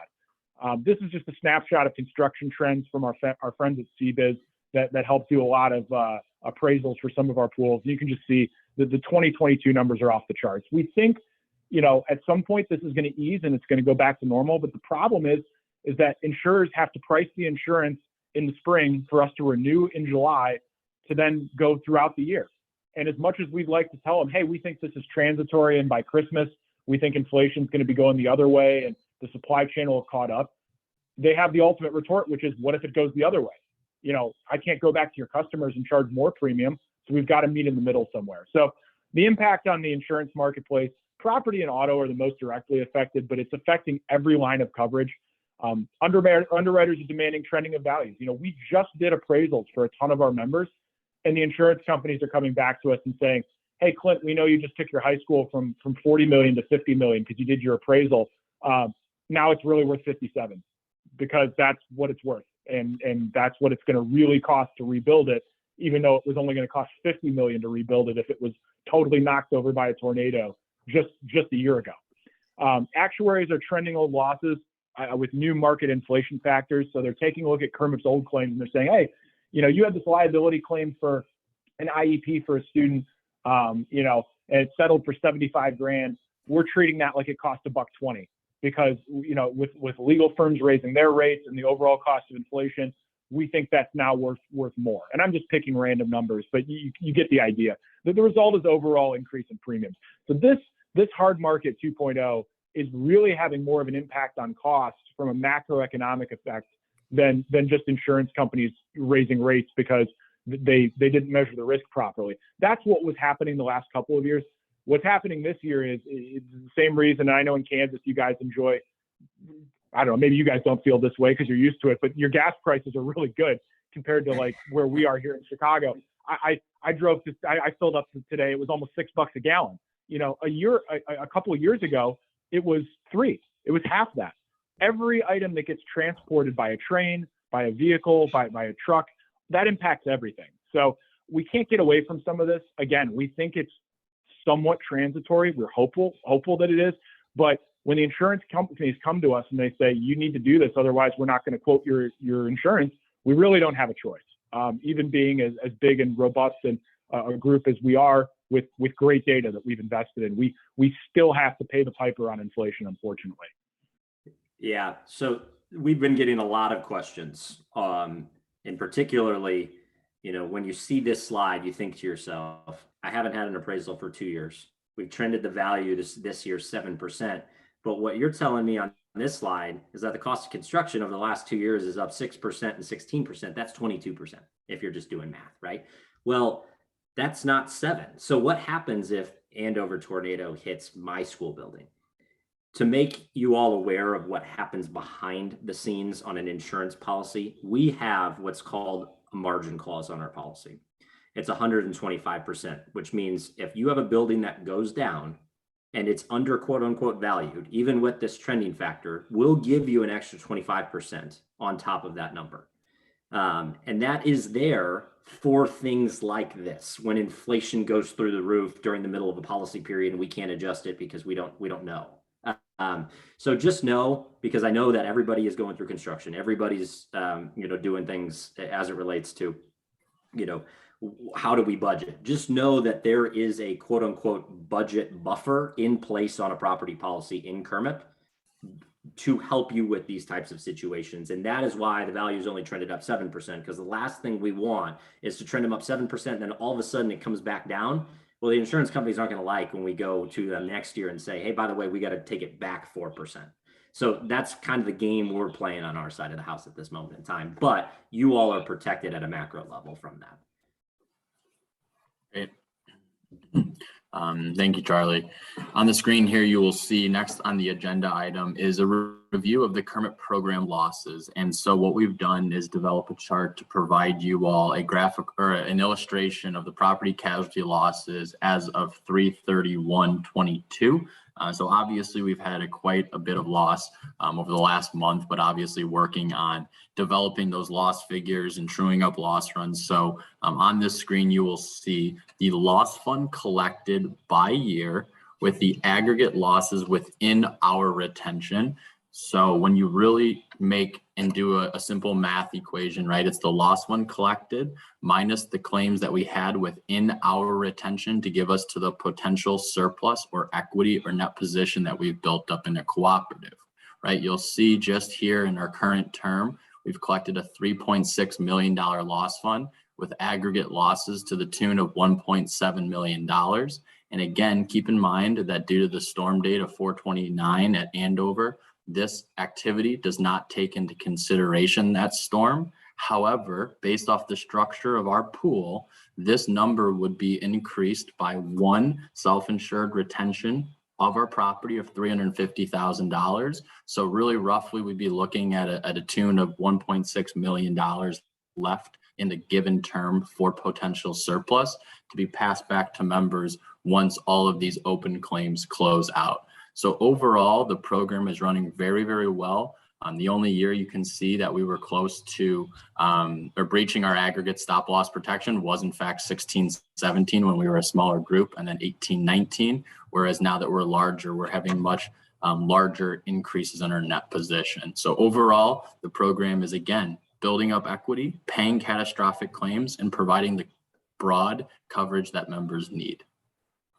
As a reminder, we have a KERMP dedicated claims hotline in the event that you were to have a claim. This is an intake number where you would submit the first notice of that claim to Gallagher Bassett, at which point then they would assign an adjuster and communicate directly with the district and claimants at the further adjudication of that claim.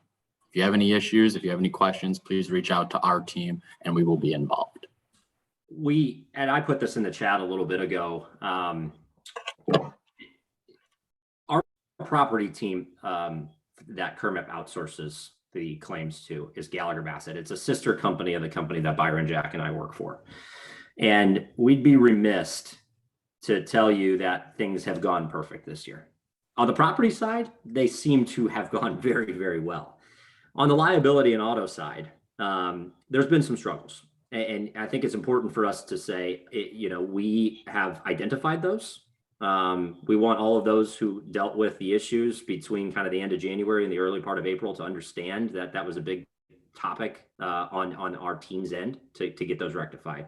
And we do feel like there has been significant improvement since the end of April on that. So for those of you that deal with a little bit of an issue, it wasn't many, but there were some. We want to A, apologize, but B, let you know that this pool doesn't, just let that be. Let's put it this way.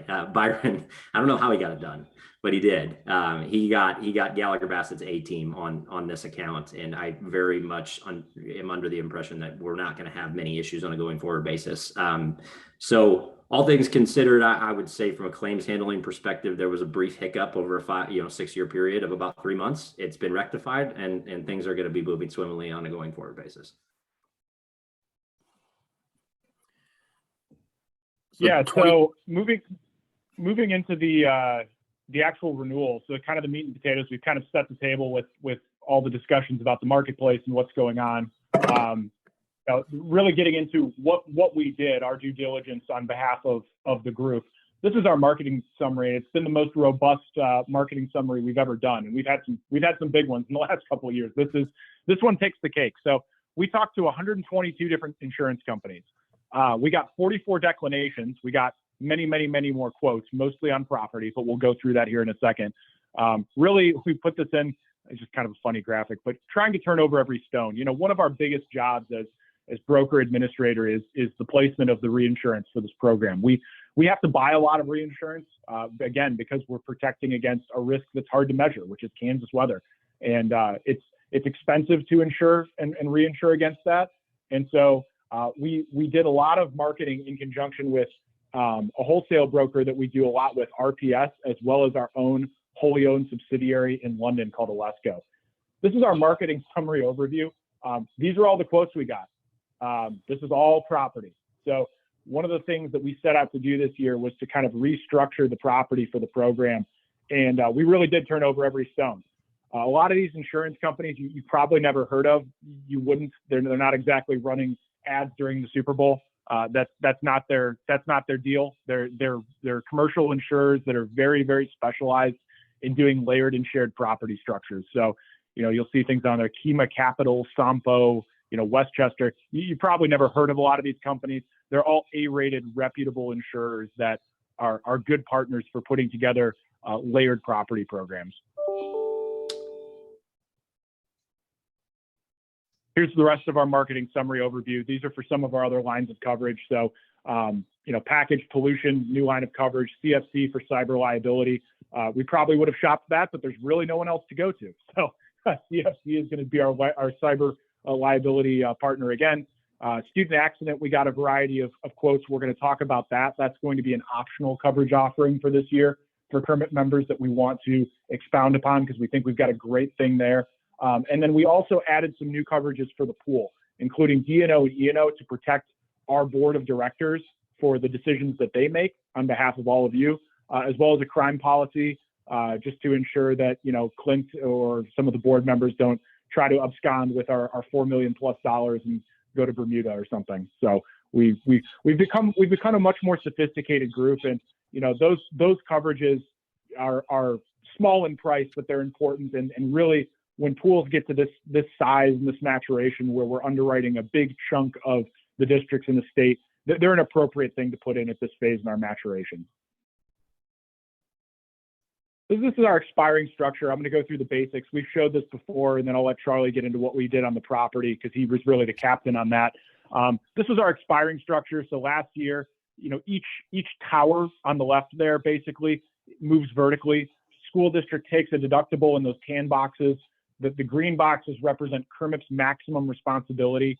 And then all the boxes above that, for the most part, represent layers of insurance and reinsurance that we placed on behalf of the pool. On the right is our loss fund, and then our aggregate protection. We actually insure the loss funds too. So if we blow through our collected amounts of money, it just becomes a fully insured program for the rest of the year. I can't remember if it was Shane or somebody was asking the question of, well, how do we determine if our net position's any good? Because of how we're structured and because of our relatively conservative levels of risk that we take and the fact that we buy that ag stop on the loss fund, that's why I was saying we're, even in a bad year, if we took a lot of claims, it becomes a fully insured program. There's no surplus, but we don't have to go back and charge the members anything additional. And if we take an Andover tornado, which we did, the pool's still only on the hook for $350,000. The district's on the hook for their deductible, and then reinsurance takes it from there. So if you flip to the next structure graph, really the changes we make, we're going to zoom in. There's the magnifying glass there on that travelers, what was a traveler's layer of property in that red box. It's now going to be shared and layered like the rest of this program. So we made some significant changes there. We also take a corridor deductible on our property in excess of the $350,000 that's funded by a separate fund that we charge all the members for. We're going to do the same thing on casualty this year, and we'll get into that as to why that was a good idea for the program to do it. But we'll flip it over here and we'll kind of go through the new KERMP property structure for that big layer. So Jack, if you want to hit the go button, this is pretty impressive here. So this is our new our new property structure. Charlie, if you want to expound on what we did here. A lot of work. No, so we had always had concerns during the KERMP growth period about being all in with a very small number of insurance companies. We found some problems and some communication issues this past year with travelers. And it was our goal at the onset of the renewal process to fragment this up in a way that and I'm just going to use this as an example because it's right in the middle of the screen, Fidelis says, I want next year, I want to double my price. Well, we say, okay, I can replace you, but it doesn't have a drastic impact to the overall pool. And I will tell you, at renewal this year, that traveler's piece was substantially more money than we actually thought it was going to be.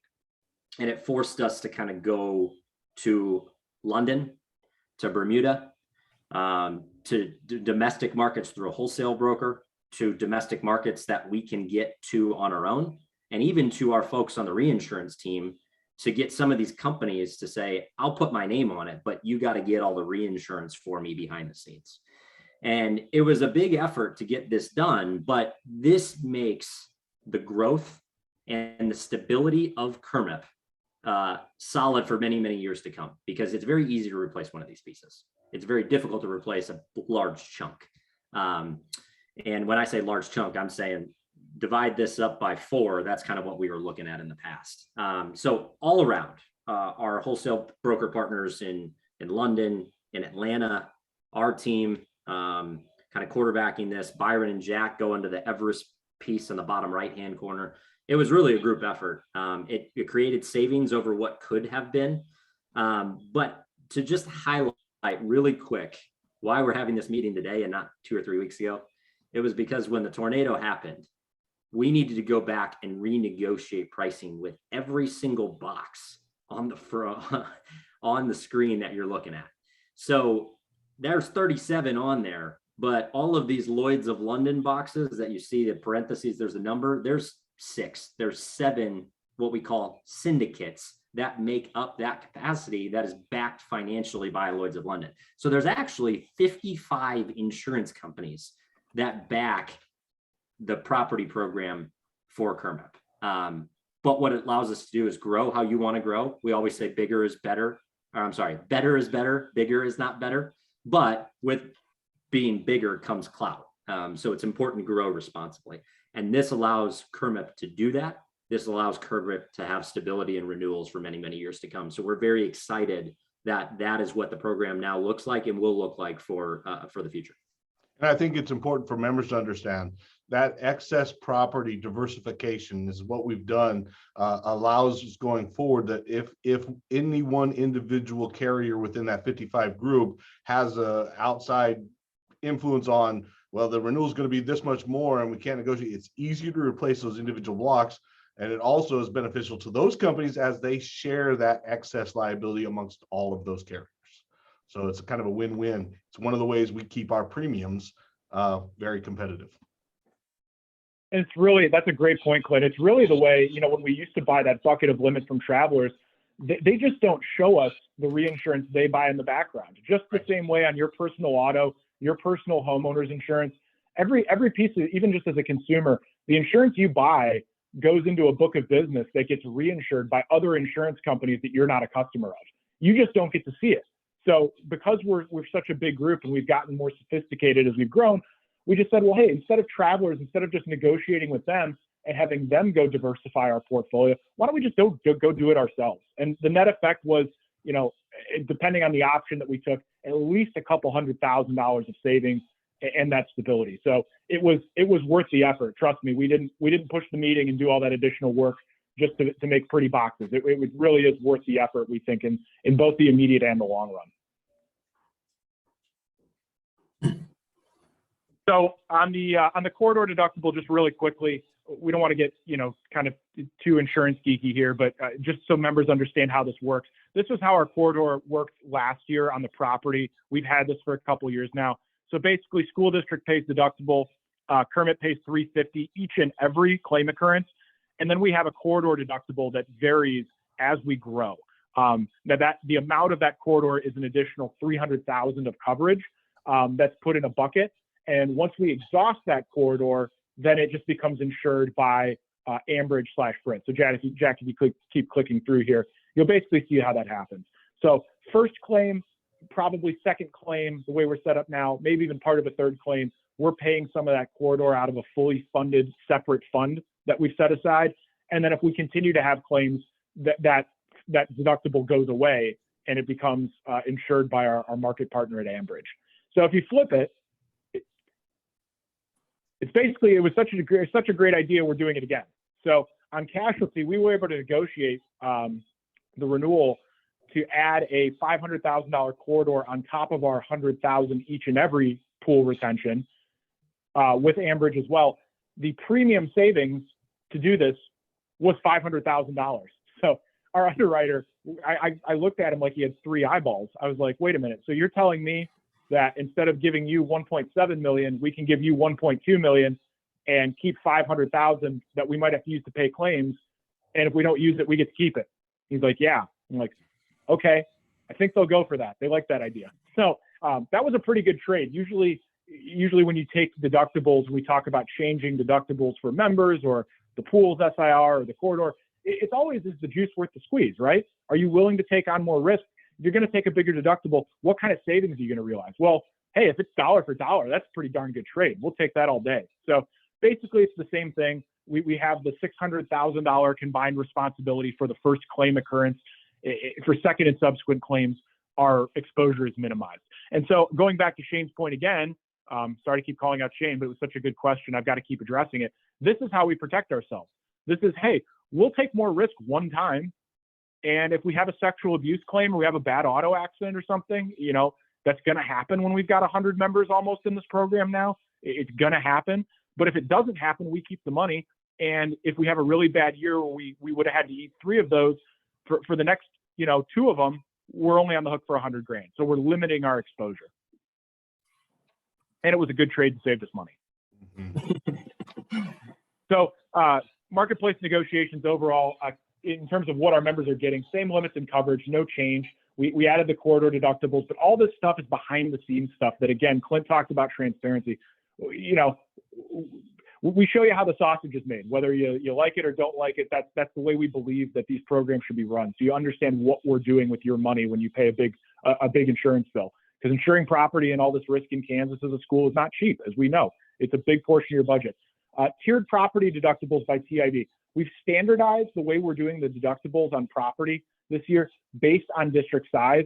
So if you see a change on your district property deductible, that was dictated by the markets at this renewal. It was marketplace driven, but it was really also kind of time. It was time to do it because the marketplace in Kansas was crazy. We saw districts with 5% wind and hail deductibles, which is monstrous deductible.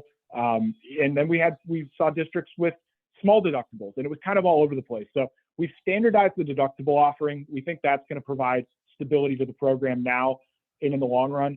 And the deductibles we've set are still extremely competitive versus what's out there if districts were on their own. So again, property, we marketed the tower, 56 carriers, 100% shared and layered, additional stability. We added the pollution, and the cyber, we've still got the best cyber on the block, even if the price is going up and we've got to do some additional things to make sure that we're in line with what the carrier's expecting, as far as EDR and MFA and all those pre-loss mitigations. We're in a really, really good spot. We're very happy with how this turned out for our members.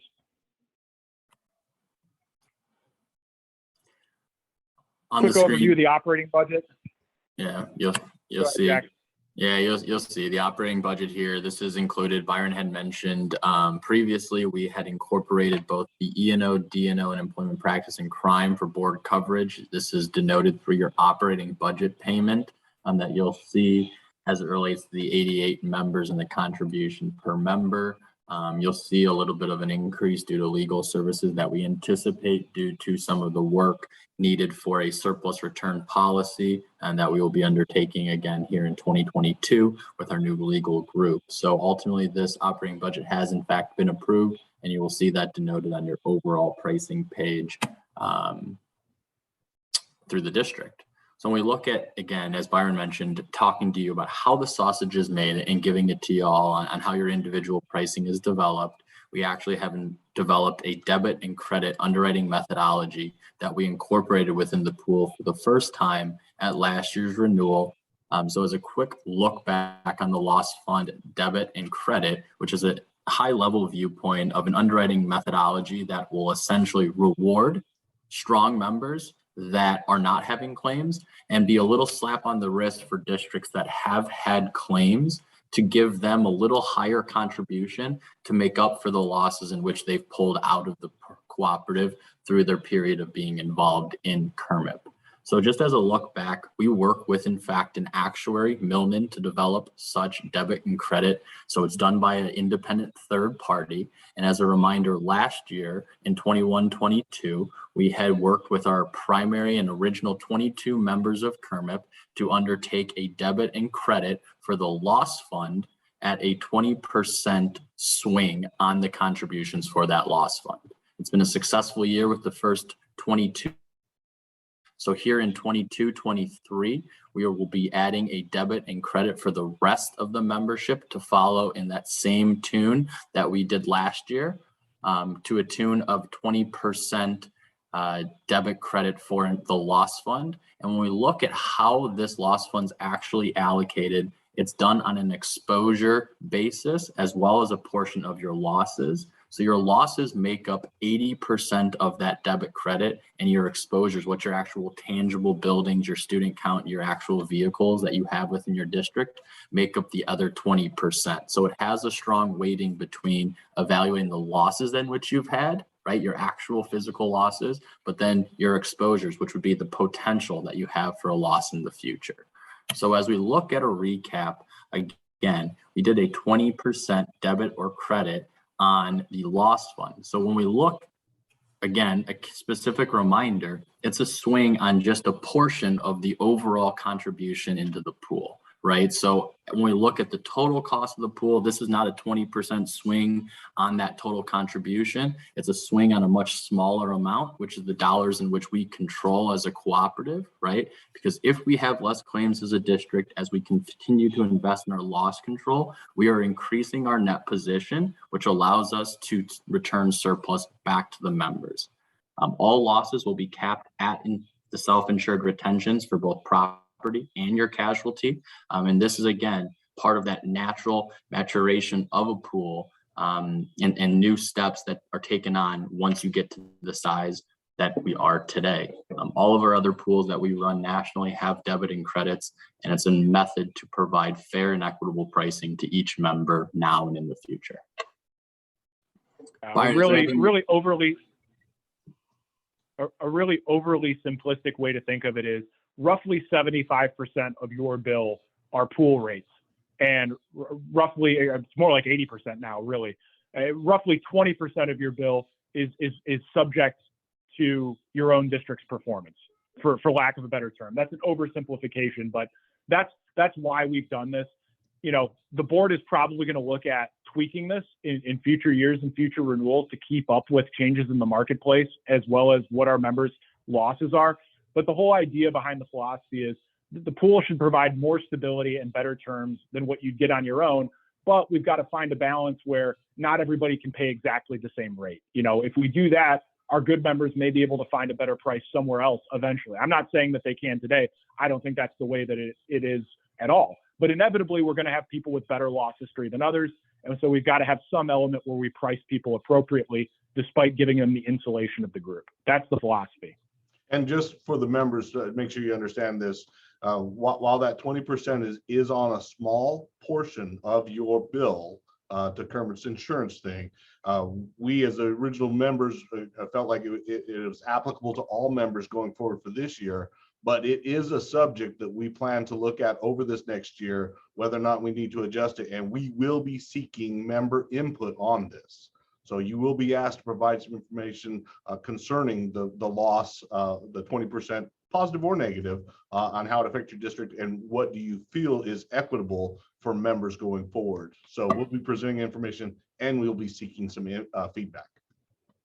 So to kind of give a very high level example, and we'll just take Andover because that, you know, of the claim, right? So let's just say, and I think I'm not sure what their spend is. I'm making this up as to not divulge that, but they are probably the second largest member of this program.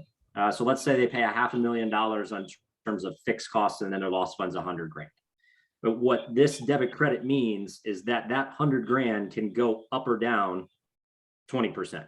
So because they had the loss, theoretically that $100,000 turns into $120,000, is how this would work. So you can see that even if you got a $10 million tornado loss, this pool is not going to punish you because you can't control the weather. I mean, it just is what it is. And so that money that we then have to spend on insurance in excess, which we'll get to here in the premium summary, because of that loss, is farmed out about 90 districts. But I can tell you right now, it is pennies on the dollar compared to what it could have been had Andover been on their own and subject to trying to find insurance on their own. Because I can tell you, EMC would have dropped them, and then they would have been in a situation where they're spending, $1 million plus easily to go find insurance, and that deductible on the property is going to be catastrophic if they ever have another loss. So that's just the example of what we would be talking about in this situation. And Charlie, on that too, when we look at the loss fund amount, right, your surplus and in the surplus distribution policy is done on a contribution, a percent contribution, right? So if you happen to be one of those districts that are a loss leader and do get a debit on your loss fund, in those years that we have equity or dollars left to be returned to members, if you've contributed more, right, you're going to get a larger relative proportion of that said surplus in a year that closes out claims, right? So you've banked positive dollars, and it's a method to help correct your losses over a period of time. So not all bad, always good, glass half full. But here's a drum roll for the overall renewal. We set the table, and as we've mentioned, there's been quite a bit of work, quite a few factors that go into this overall renewal. But on the screen here, you will see the overall renewal for 22-23, subject to that debit credit and exposure increases for an individual district. This is our overall premium summary for the pool as a whole. So keep in mind, again, this is, as Jack is saying, it's not necessarily your individual district's pricing. We'll kind of go line by line here really quickly. reinsurance package from Ambridge, the price was way down. The reason for that is because we took that corridor deductible. It reduced their premium. They were looking at about 1.7 million and change. We got that reduced down to closer to 1.3 million. So a good trade for us. Excess property, this is the biggest one that's impacted by both our claims history, the inflation. This is really the biggest one for our group every year, and it probably will continue to be in terms of the one that we have to look at the most closely. Kansas weather is just very, very hard to insure. So that's up pretty considerably. Again, it was going to be up more if we had not done the layered and shared property, but that percentage change takes into effect all the things we've been talking about: the changes in values due to inflation, our own loss experience, and the increase in total insured values.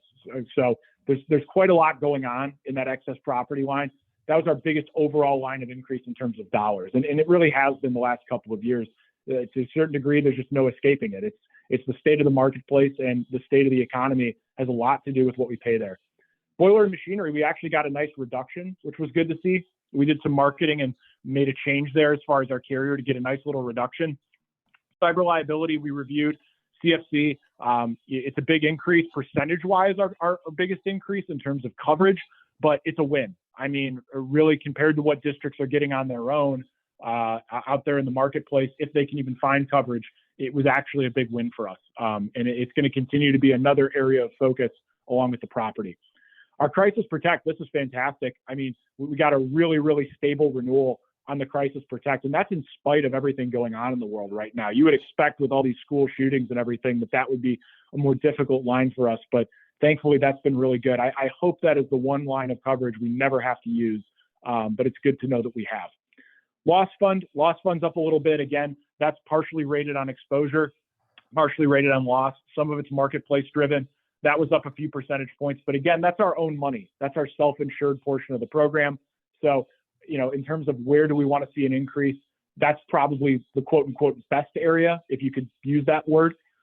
Corridor deductible, again, no change substantially, just based on values a little bit on the property. Casualty is the new line item.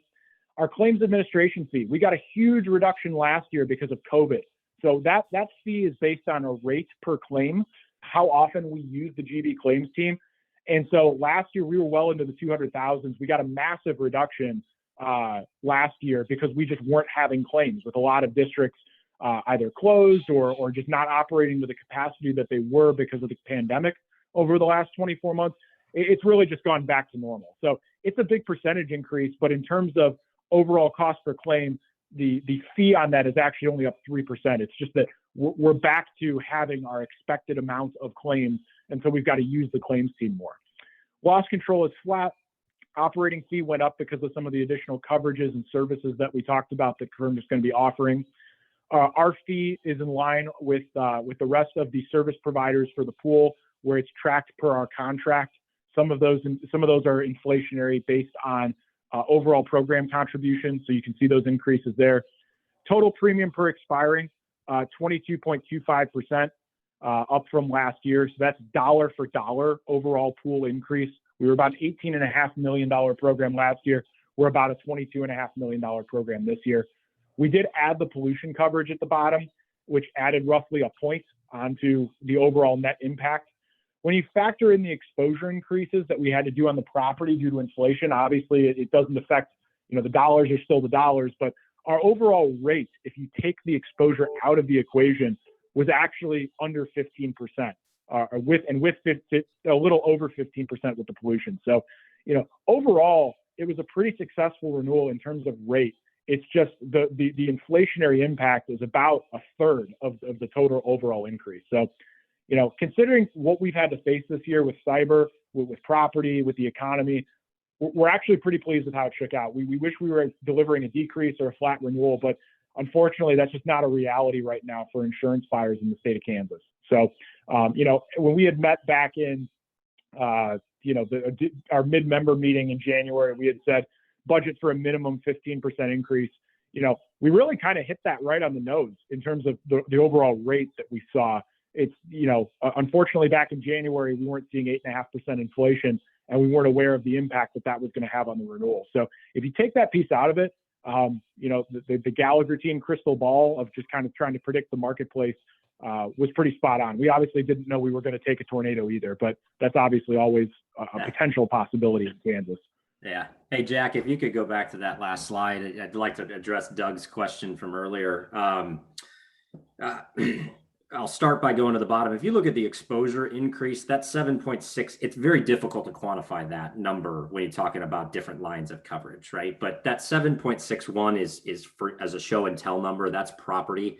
Keep in mind that there was an increase in the number of autos and the number of students, which is obviously used to rate liability. So the actual total rate increase with pollution is actually probably closer to about 14%. It just, again, we always like to say there are some things we can't control, and that is if there's more stuff, you got to pay more for it. So these are premium numbers. We always like to compare it based on rate. It's like, hey, what did I pay last year for what I had versus what am I going to pay this year for, you know, whether it be the same thing that I had or more. But to Doug's question, what was the result of the Andover tornado? This is the story that I think is really cool.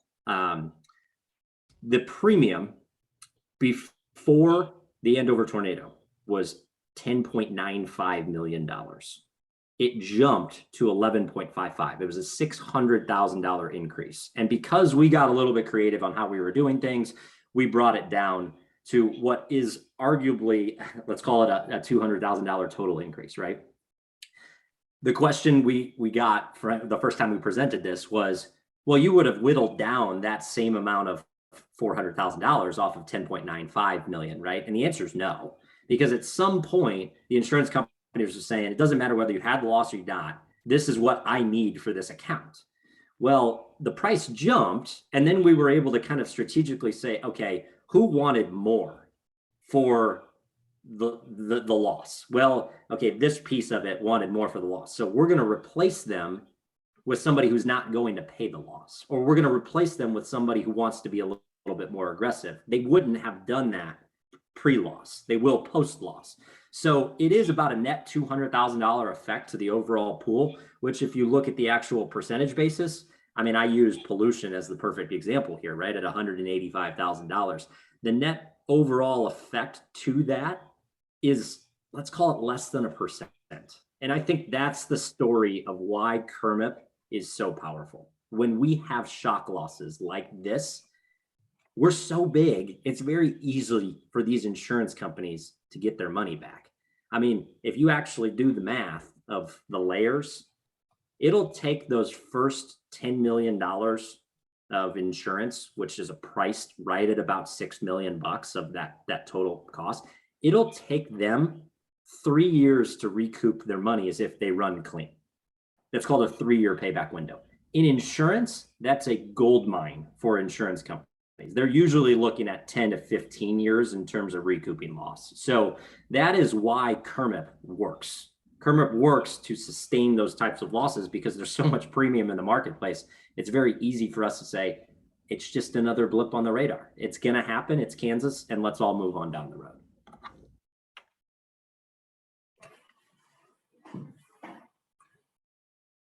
Yeah, so one of the things just covering that's an optional coverage this year that the board had explored making an included coverage for everybody is student accident or student medical. There's a huge percentage of districts in Kansas that are buying this coverage. Our team actually has a specialty group that we acquired a number of years back out of Michigan, that this is all they do. And so we have done some work with them in terms of trying to restructure what's been the typical offerings for school districts in Kansas for student medical. And we've made some really big improvements. So if you're buying student medical right now, this is something you should really take a look at because our rates are going to be cheaper and the coverage is going to be way better by a wide margin. If you need a little help on your budget or you just want to improve the coverage, this is an absolute layup. If you haven't looked at student medical before, this is maybe some reasons as to why you should talk about it. The student accident, student medical, what's the difference between this and liability?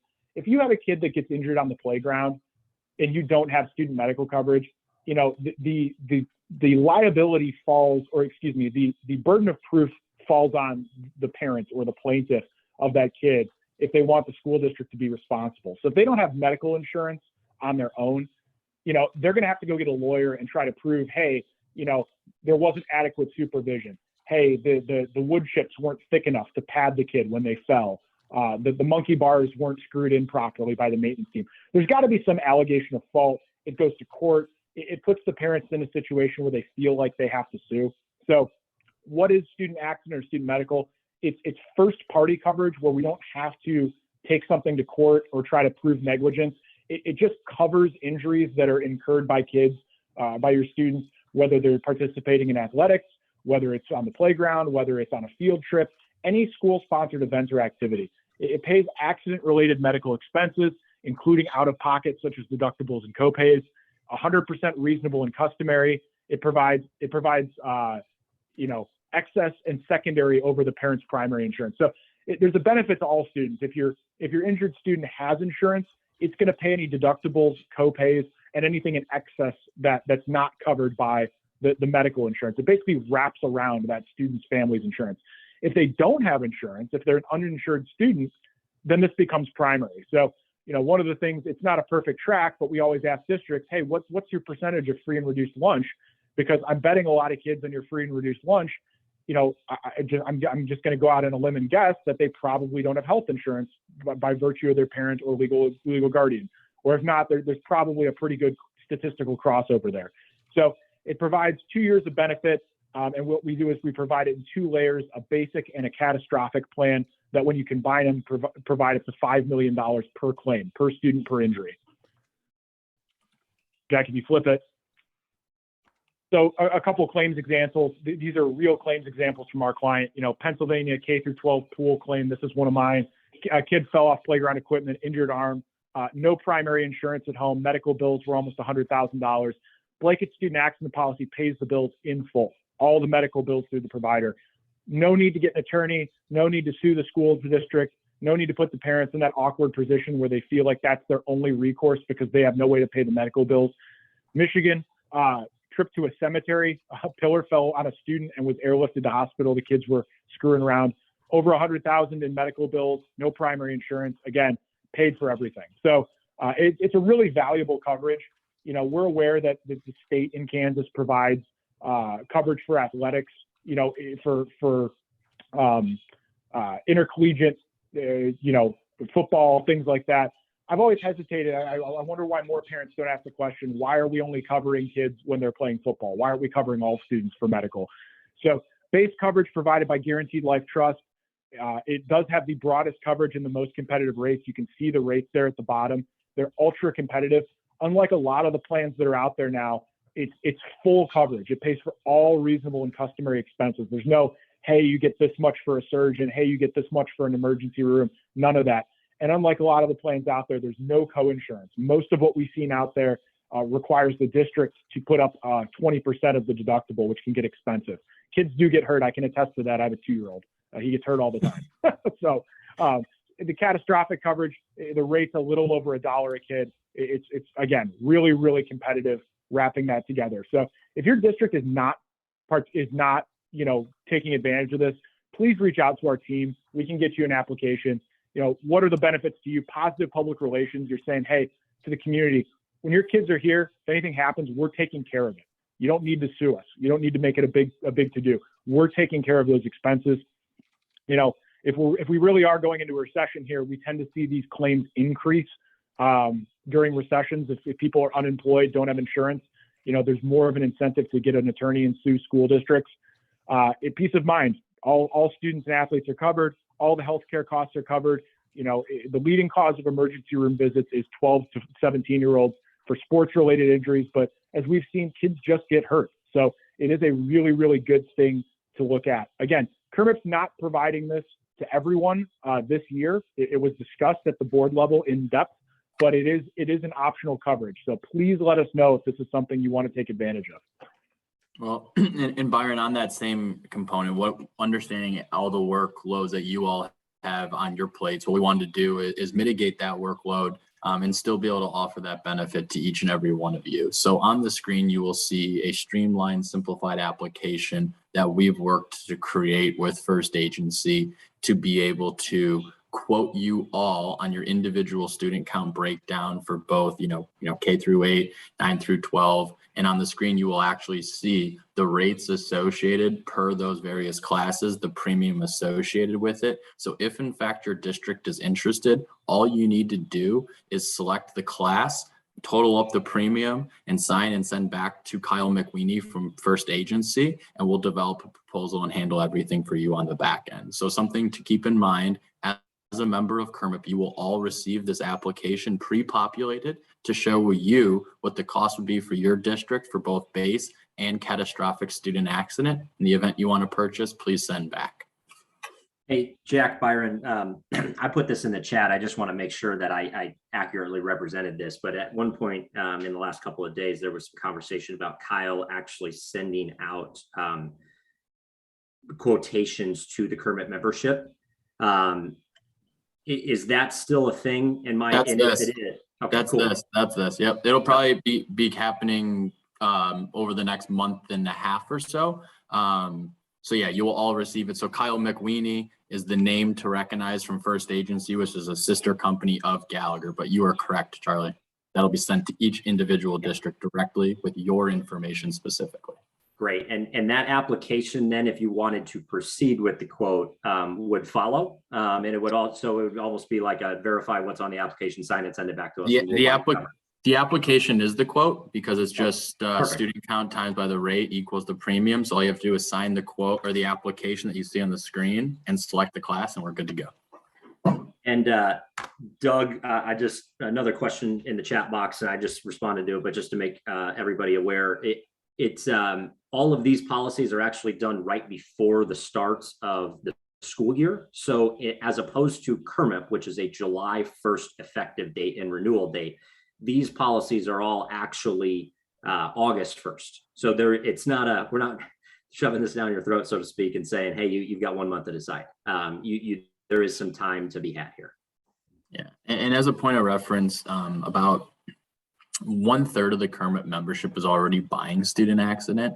So, as we look at what that looks like from a total student perspective, 26 members is somewhat misleading. It's actually almost 67,000 students are represented by a student accident policy through KERMP members, which is almost 43% of the student body of the program. So a substantial amount. So if you're not exploring this, there's definitely reasons and benefits to explore it. So with that said, Clint will jump on to other matters and wrap this puppy up here shortly. So as we continue, we've talked about exploring and always being out there in the marketplace to advocate and to try to find the best resources that we can to provide them to you to make your lives easier. And as we've talked about the cyber marketplace, it's only going to get worse. And the requirements that you all have to do are going to become more restrictive.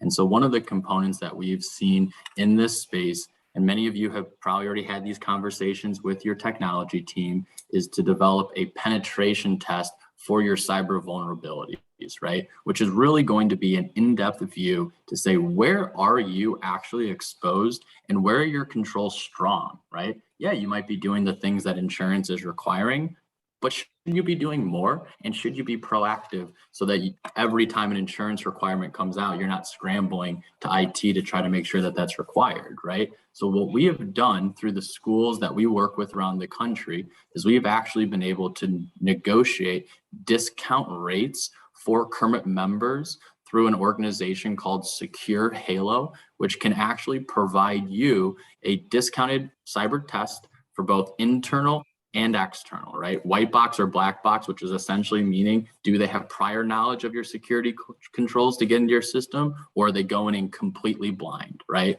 And this is not just a routine scan that's done in a day. This takes 2 weeks of time of detailed diving to try to get into your system. And it can in fact be very expensive, which is why we've taken it upon ourselves to utilize our critical mass to work on behalf of you, provide discount cyber training. If in fact your district would discounted penetration tests, if your district's utilizing another vendor, totally fine, keep utilizing it. We just wanted to provide this to you as an option. And so on the screen, you will see the 8 different penetration tests that Secure Halo can conduct for your district. So if in fact you are interested, please reach out to Kate, to Byron, to Charlie, myself. We will put you in contact directly with some folks with Secure Halo to undertake a quote. So always want to make sure to explore additional resources on behalf of the KERMP membership. So Clint, I'll pass it back to you for the final slide and go from there. Okay, so we are planning ahead for January. Hopefully we'll be back in person. We'll get updated location on that. However, I guarantee the members are wanting to know, when are they going to receive their individual renewal information? You all should receive that after this meeting by the end of the day today with your individual pricing pages, as well as a coverage summary for the 22-23 renewal. A proposal you'll see will likely follow either Friday or Monday. As you know, as we mentioned, there's a lot of work building that pretty Tetris chart. So there's quotes coming in that we're finalizing the proposal, but everything has been, you know, set and in tune. So you'll see that in the coming days. Excellent. Okay, so members, just so you have the information, we at the end of the day, we'll post this recording. It'll be on a YouTube link. We will also send that link out, plus copies of these slides, so you have this information. And if you need any of the information on the cybersecurity requirements, you can still reach out to the team. They do a great job. And Shane, I just wanted to point out, yes, there are some devices that it's not possible to put EDR on, and we've found some solutions within the network to take care of that. And Clint, really quick point, if districts, if you are working with an agent of KERMP, your pricing page will be coming from your agent. Those will be distributed to your agent, and then they will distribute them to you specifically. Absolutely. Yeah. So if you're working directly with an agent, you're going to get them from them. Everybody else within the next 2 days should be receiving your pricing information for your renewal to take information. And if you have any questions, and just as a reminder, I know we gave an overall summary of where the pool has renewed. Individual pricings, again, have to do with those variables, including the plus or minus 20%. So if you have any questions, please reach directly out to any of the members on the team, even your board, and we'll be glad to get you some information and make sure you have all the answers you need to take this information to your individual school boards for approval for those of you that do it. That being said, we're right at the 2-hour mark, and I didn't want to keep anybody longer than we had to for this day. I do appreciate the administrative team and all the work they put behind this. And I appreciate all the members as we continue to grow. I truly believe that this product is one of the best things in saving dollars for Kansas schools. If you look just at Hayesville, the amount of money we've saved over the time versus the renewals we were seeing prior to this, and the potential for returned revenue is just wonderful. And that money goes back in the classroom, and that's just where it goes. So with that being said, I don't ask for a motion on this. I'm going to adjourn the meeting, and thank you all, and I hope you have a great weekend. Thank you, everybody. Thank you, Clint. Thanks, everyone. Kate, I'll make sure I print everything off here, and you'll be getting emails from me.